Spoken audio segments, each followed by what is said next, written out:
Jamuna news, Dhaka.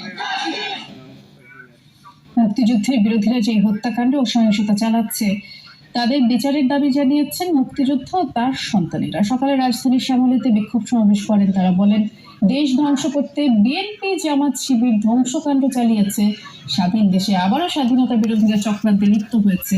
রাজাকারদের বংশধরকে দেশ থেকে বিতাড়িত করতে আবারও মাঠে নামার ঘোষণা দেন মুক্তিযোদ্ধারা।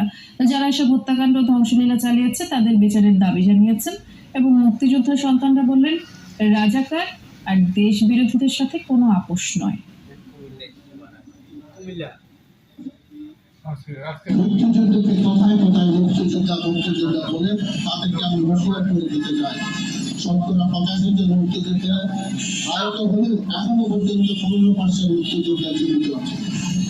একজন মুক্তিযোদ্ধাও যতদিন এই দেশে বেঁচে থাকবে